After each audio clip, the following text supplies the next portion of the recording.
Are we ready? Already. Hello, everybody. Welcome back to the Movie Worthy Woman. Movie Worthy Woman. A series of short videos I do about women from history whose lives are worth commemorating in film, but they haven't been. And I would like to take note that I said the word commemorating right the first time, and I did not fuck it up.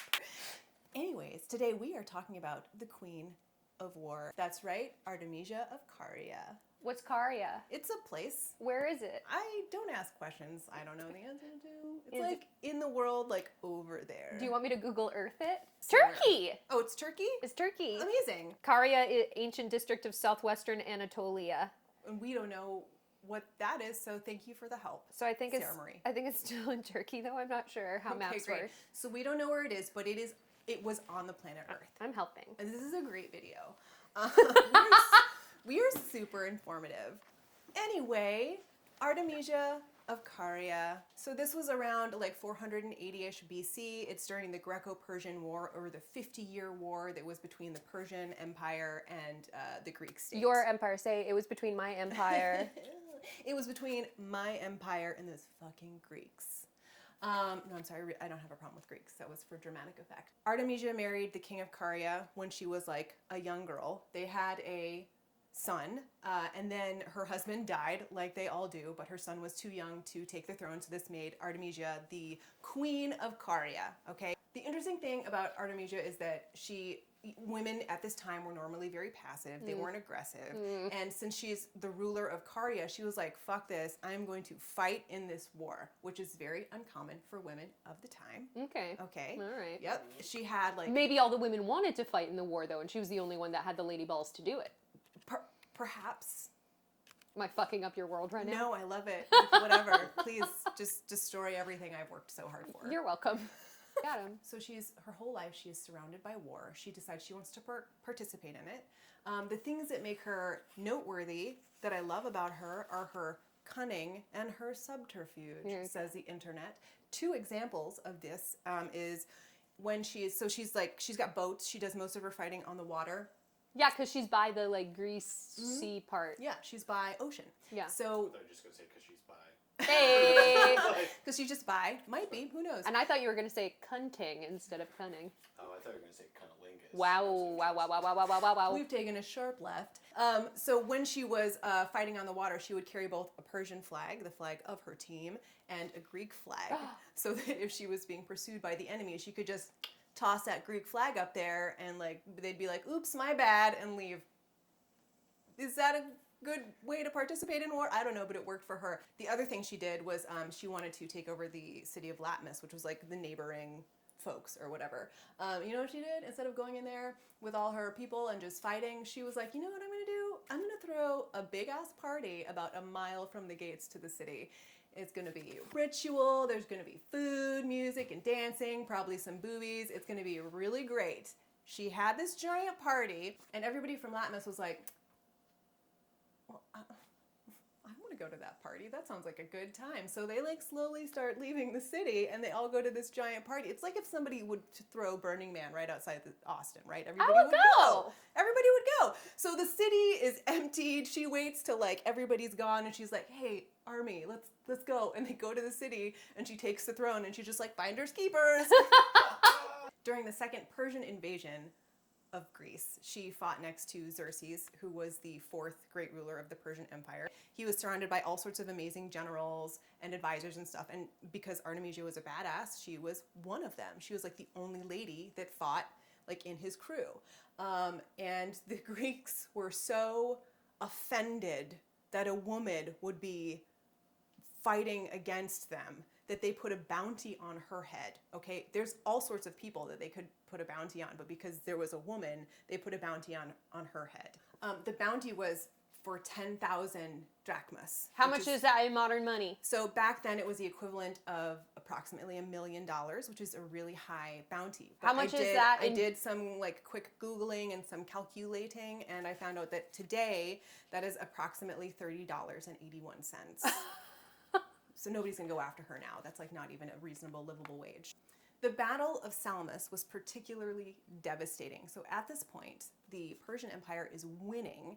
They had taken over Athens. They had obliterated the Greeks. What year was this? You know, back then. Oh, okay. So Artemisia and Xerxes destroy Athens, which was their goal.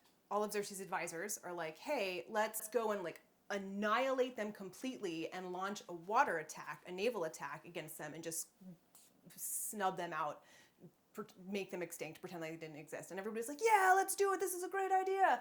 And Artemisia was the only one that was like, I'm sorry. So let's not do that. I'm going to read her quote because I want to get it right. Go slow. I'm going to go slow because this is the hard part for me. Spare your ships and do not risk battle, for these people are as much superior to your people in seamanship as men to women. Hey. What so great need is there for you to incur hazard at sea? Are you not masters of Athens, for which you did undertake your expedition? Is not all Hellas subject to you? Not a soul now resists your advances. So, I have so many things I want to talk about now. You said seaman. I said seamen. I meant boats. Sarah meant splooge. She's basically like, we're really lame. Did you just call me Sarah? Did you just call me Sarah on Sarah camera? Marie. Did you Sarah just call Marie. me? Did you just call me Sarah Sarah? Marie. I You will misheard. bite you I know. on your exposed bottom. I have pants on, everybody. No, she doesn't. She does not have pants. So she's basically like, we're really lame on the water. They're way better on the water. Don't do this. There's no need. You already succeeded in what you wanted to do, which was take over Athens and Hellas. And everybody else was like, no, we're going to do it. Okay. But also have a problem with like, she's this badass lady doing, and then says that women are lame. Yeah, was she trying to like politic it? You know I what don't I mean? know. But how you could be a woman and stand up and there and be like, they're better at sea, like men to women. I'm She kinda was for that. really sarcastic. I mean, you're just reading the text. Maybe she's like, Maybe she knew what she had to say to try to get them to do what she wanted them to do. Maybe she put some stank on it. Yeah. Maybe she put some stank on it. Yeah.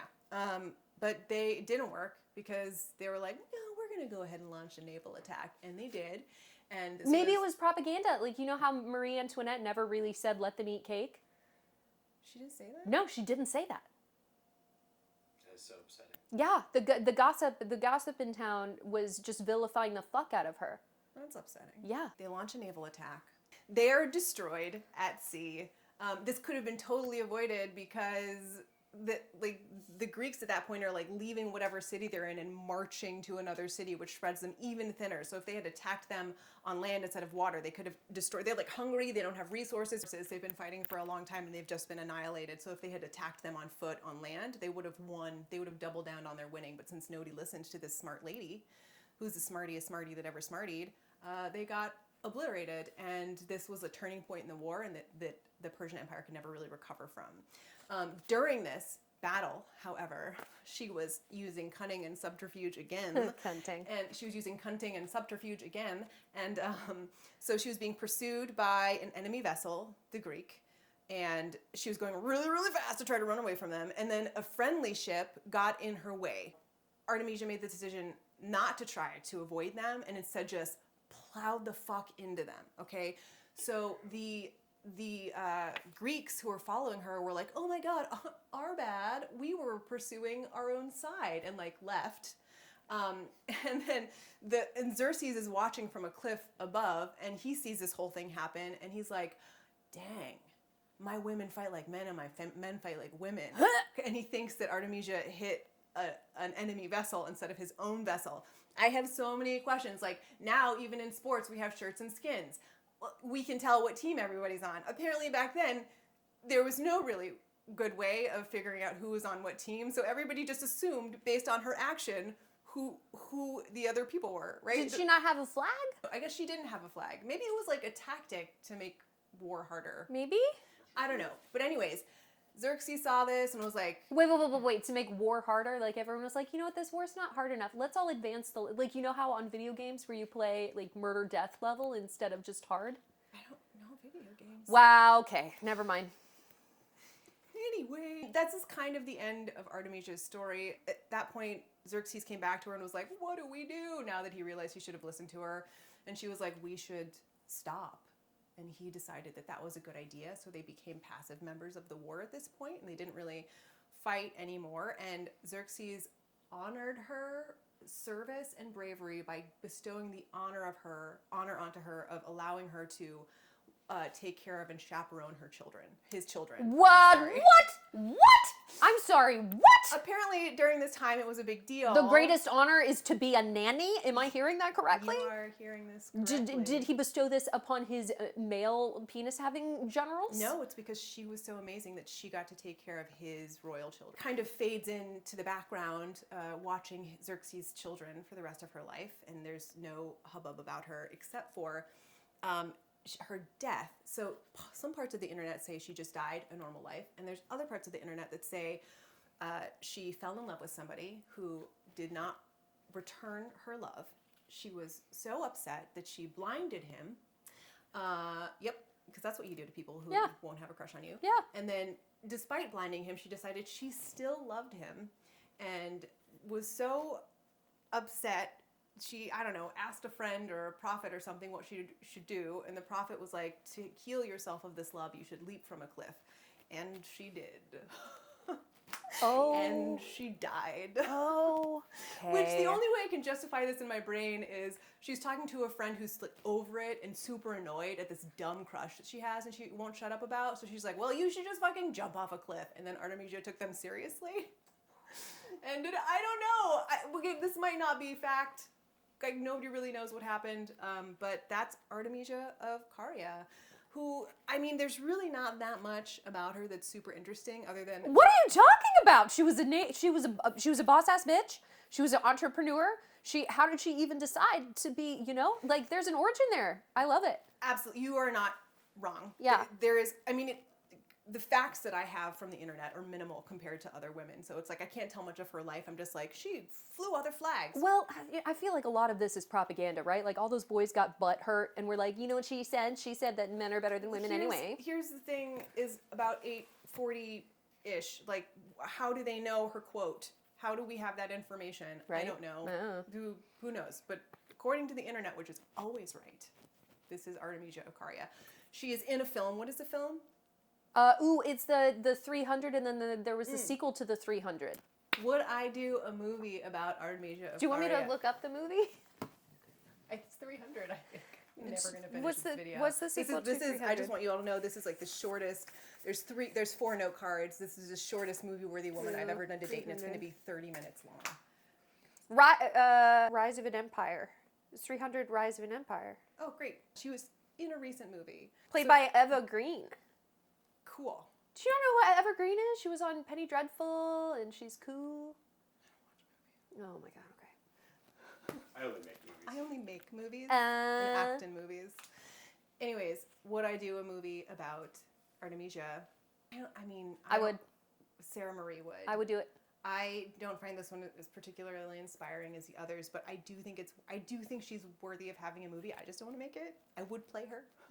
I would make the movie, and I would make it like he said, she said situation. Yeah. I think the struggle of being a woman and rising up the way she did, and like just it would be a black comedy because ramming another boat, flying the opposite flag. Yeah. Like, is she amazing or is she an idiot? We don't know. Yeah. Is she playing fair? Is she playing dirty? I think that'd be an interesting take on it. Anyways, that is today's movie-worthy woman, Artemesia of Caria. Thank you so much for watching, and until next time, let's all ram friendly vessels when we're in naval battle. Seaman.